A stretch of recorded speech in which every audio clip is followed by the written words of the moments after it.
Social media पर हर जगह एक ही सवाल है। ट्विटर पर और यहाँ तक कि हमारी वीडियोस पर कमेंट बॉक्स में भी हमने कई बार ये सवाल देखा कि आखिर शहनाज ने सिद्धार्थ के लिए क्यों कुछ नहीं बोला।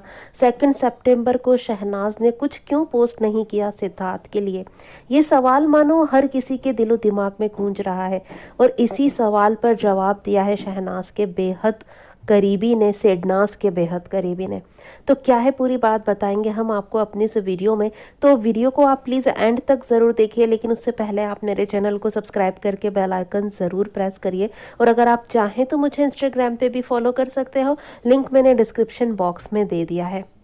2 सितंबर का ये दिन हम फैंस के लिए बहुत ज़्यादा टफ रहा ये दिन। इनफैक्ट ये पूरा महीना और इससे पहले भी हम बहुत ज़्यादा अपसेट रहे, जैसे तैसे खुद को संभाला और आगे बढ़ने की कोशिश कर रहे हैं। तो आप समझ सकते हैं यार कि रीटा आंटी, सिद्धार्थ का पूरा परिवार और शहनाज के दिल पर क्या बीत रही होगी और वो किस तरह से अपने दुख के साथ डील कर रहे होंगे। हमें किसी सबूत और किसी दिखावे की ज़रूरत नहीं है यार, इनके दुख को देख पाने के लिए हम समझ सकते हैं, फील कर सकते हैं। जब रीटा आंटी का दुख और सिद्धार्थ के सिस्टर्स का दुख हमें नज़र आता है तो शहनाज के दुख के लिए हमें क्यों हर बार सबूत की ज़रूरत पड़ जाती है। उनके दिल की हालत समझने के लिए हमें क्यों कुछ सबूत चाहिए, क्योंकि हर चीज़ के लिए सबूत ज़रूरी नहीं होता यार। सिद्धार्थ और शहनाज का रिश्ता कभी दिखावे के लिए रहा ही नहीं, कभी दुनिया के लिए उनका ये रिश्ता रहा ही नहीं। वो सोलमेट्स है ना, और सोलमेट्स का जो रिश्ता होता है वो इस दुनिया तक सीमित नहीं होता, वो इस दुनिया के पार होता है, जीवन मरण के बंधनों से परे होता है। उन्हें ही हम सोलमेट्स कहते हैं। आत्मा से आत्मा का मिलन जब होता है उन्हें ही हम सोलमेट्स कहते हैं। और इनके रिश्ते को कभी किसी टैग की ज़रूरत नहीं है, कभी किसी बंधन की ज़रूरत नहीं है और ना ही ज़रूरत है कभी किसी दिखावे की। और शहनाज इन चीज़ों को समझ सकती हैं। आपको पिछला साल बहुत अच्छे से याद होगा जब शहनाज की हालत ऐसी थी कि हम सब फिक्र में पड़ गए थे कि कैसे आगे बढ़ेगी सिड की नाज, कैसे खुद को संभालेगी सिड की नाज। क्योंकि हमने 2 सितंबर का वो नज़ारा देखा, हमने वो चीज़ें देखी जो हम कभी नहीं चाहते थे देखना, लेकिन हमने देखी क्योंकि ये वक्त ऐसा है जो किसी की नहीं सुनता और इस वक्त की हम सबको सुननी पड़ी थी। हमने वो वक्त भी देखा। तो आप सोच सकते हैं ना कि शहनाज के दिल पर कितना गहरा सदमा होगा, लेकिन वो इस दुख से, इस दर्द से निकलने की कोशिश कर रही हैं। और इसमें सबसे बड़ा हाथ है रीटा आंटी का। रीटा आंटी बहुत स्ट्रॉन्ग वुमन है और बहुत स्ट्रॉन्ग माँ है। उन्होंने अपने दिल को समझा लिया क्योंकि वो आध्यात्म से जुड़ी हैं और आज से नहीं, बहुत वक्त से। और सिद्धार्थ और रीटा आंटी आध्यात्म से जुड़े रहे, उन्होंने ही शहनाज को इस रास्ते पर डाला और शहनाज आध्यात्म से जुड़कर कहीं ना कहीं खुद को वो स्ट्रेंथ दे रही हैं, खुद के अंदर वो इनर पीस को और भी ज़्यादा बढ़ा रही हैं और वो आगे बढ़ने की कोशिश कर रही हैं गाइस। उनकी मुस्कान के पीछे हो सकता है बहुत ज़्यादा उदासी हो, उनके हंसते हुए चेहरे के पीछे हो सकता है इतना करीबी रिश्ता खो देने का दर्द हो। बस देखने के लिए एक दिल चाहिए। यूँ तो सवाल उठाने के लिए बहुत सारे लोग हैं, लेकिन प्यार करने वाले हम फैंस भी तो हैं ना। लेकिन जब फैंस ही इस तरह के सवाल उठाने लगते हैं ना, तो कहीं ना कहीं दुख होता है।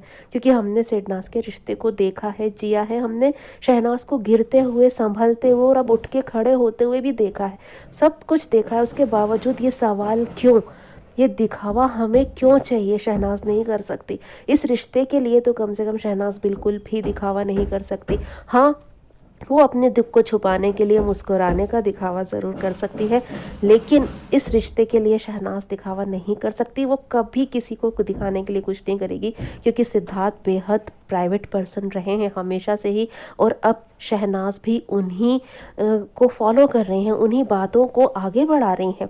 उनके बेहद करीबी ने ये बताया है कि शहनाज कभी सिद्धार्थ पर कुछ नहीं बोलेगी, वो नहीं बोलेगी, क्योंकि उनका ये रिश्ता किसी को दिखाने के लिए कभी था ही नहीं। और सिद्धार्थ के बेहद करीबी रहे एक शख्स हैं जिनका ये इंटरव्यू सामने आया है, जिन्होंने कहीं ना कहीं अपना नाम ओपन करने के लिए बिल्कुल ही मना किया है और उन्होंने ये बातें सामने रखी हैं।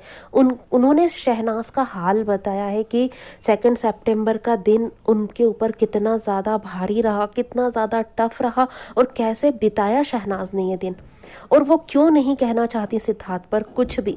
उन्होंने बताया कि अगर वो सिद्धार्थ पर कुछ कहती तो भी ट्रोल होती, और अगर अभी कुछ नहीं कहा है तो भी कुछ लोग बोल रहे हैं, लेकिन उतनी ज़्यादा ट्रोलिंग नहीं हो रही है। और शहनाज 2 सितंबर के दिन कोई भी नेगेटिविटी नहीं चाहती थी। उन्हें पता था वो बोलेंगी और कहीं ना कहीं बहुत सारे ट्रोलर्स आ जाएंगे सामने और बहुत गंदगी करेंगे। यार वो हमने देखा है, ट्विटर पर हमने देखा है कितनी ज़्यादा चीज़ें गंदी हो जाती है कि उन्हें संभालना मुश्किल हो जाता है। और शहनाज ये चीज़ बिल्कुल भी नहीं चाहती थी, कम से कम सिद्धार्थ के नाम पर तो बिल्कुल भी नहीं। और शहनाज ने ये चीज़ अब ठान रखी है कि वो सिर्फ़ और सिर्फ प्रोफेशनली ही बातें करेंगी। वो अपनी पर्सनल लाइफ के लिए कोई भी बात नहीं करेंगी सोशल मीडिया पर। ये शहनाज ने ठान लिया है और कहीं ना कहीं वो सिद्धार्थ की बातों को ही फॉलो कर रही हैं। और शहनाज ब्रह्म कुमारी क्यों नहीं गई फैमिली के साथ, ये सवाल भी बहुत ज़्यादा उठ रहा है। अगर शहनाज ब्रह्म कुमारी फैमिली के साथ जाती तो फैमिली भी मीडिया में आ जाती, और फिर फैमिली को जिस तरह से सिद्धार्थ प्रोटेक्ट करके रखते थे उन्हें कभी मीडिया में नहीं आना दिया, क्योंकि फैमिली भी सिद्धार्थ की तरह ही है। वो बेहद प्राइवेट लोग हैं यार, समझो इस बात को। और शहनाज ने वही किया है जो सिद्धार्थ करते थे, वो शहनाज ने किया है। सिद्धार्थ की फैमिली को, मतलब सिडनाज की फैमिली को शहनाज ने प्रोटेक्ट किया है। अगर शहनाज वहाँ पर होती, बीके पहुँचती, तो मीडिया की नज़रें शहनाज को ढूंढ ही लेती, पिक्चर्स वायरल होते, बहुत कुछ होता, बहुत सारे आर्टिकल्स आते, ट्रोलर्स होते, हेटर्स होते, फिर हम फैंस भी होते। तो इन सब चीज़ों से बचने के लिए कहीं ना कहीं शहनाज ने अपने होठों पर चुप्पी साध ली है। वो जो भी दुख है उससे वो अकेले में डील करती हैं, जैसा कि उन्होंने बताया। हाँ, इंटरव्यू में 1-2 लाइन वो बोल देती हैं, लेकिन कहीं ना कहीं उन्होंने ये चीज़ अब कर ली है कि वो अपनी पर्सनल लाइफ को कभी भी सोशल मीडिया पर नहीं करेंगी। और उनके बेहद करीबी ने ही ये सारी बातें एक आर्टिकल के ज़रिए ओपन की है, बताई है। और शहनाज 2 सितंबर के दिन दुखी थी, उदास थी, लेकिन उन्होंने नॉर्मली उस डे को बिताया, उस दिन को बिताया, प्रेयर्स करी सिद्धार्थ के लिए। लेकिन हाँ, सोशल मीडिया पर कुछ दिखावा नहीं करा। जो भी किया उनके लिए था, सिद्धार्थ के लिए था, और उन्होंने वो किया। मीडिया के सामने शहनाज नहीं आना चाहती थी, वो नहीं आई, लेकिन उनका जो दुख है वो दुख हमें समझना होगा। और इस आर्टिकल में ये चीज़ें साफ की गई है कि प्रोफेशनल ही बात करेंगी शहनाज सोशल मीडिया पर। वो अपनी पर्सनल लाइफ को बिल्कुल भी ओपन नहीं करेंगी सोशल मीडिया पर। जो भी बातें होगी प्रोफेशनली होगी, इंटरव्यूज़ होंगे, काम करेंगी, वो ऑडिशंस देंगी, वो सब कुछ करेंगी, लेकिन प्रोफेशनली ही होगा जो भी होगा, पर्सनली कुछ भी नहीं होगा। सिद्धार्थ उनकी लाइफ का कितना बड़ा हिस्सा थे, इनफैक्ट उनकी लाइफ है वो अभी भी। तो वो चीज़ें अब हैं, अब उन चीज़ों के साथ हमें उस चीज़ को स्वीकारना ही होगा। और आगे शहनाज पर जो उन्होंने बताया, उन्होंने कहा कि उनके लिए सिद्धार्थ आज भी उनके साथ हैं, वो सिद्धार्थ को अपने अंदर महसूस करती हैं, और ये बातें सिडनाज फैंस, शहनाज के फैंस और सभी लोग बहुत अच्छी तरह से समझेंगे। तो इस तरह से ये बेहद करीबी जो रहे उनका आर्टिकल सामने आया। आई होप कि सभी लोग इस बात को समझ पाएंगे। मैंने अपनी तरफ से समझाने की पूरी कोशिश की है। और क्या कहना चाहेंगे आप इस बारे में, कमेंट में आके हमें ज़रूर बताइएगा। वीडियो अगर पसंद आई हो तो प्लीज़ वीडियो को लाइक करके ज़्यादा से ज़्यादा शेयर कीजिएगा, और मेरे चैनल को सब्सक्राइब करके बेल आइकन भी ज़रूर प्रेस करिएगा, जिससे मेरे न्यू वीडियोस की नोटिफिकेशन आप तक पहुँचेगी जल्द से जल्द। Thanks for watching guys.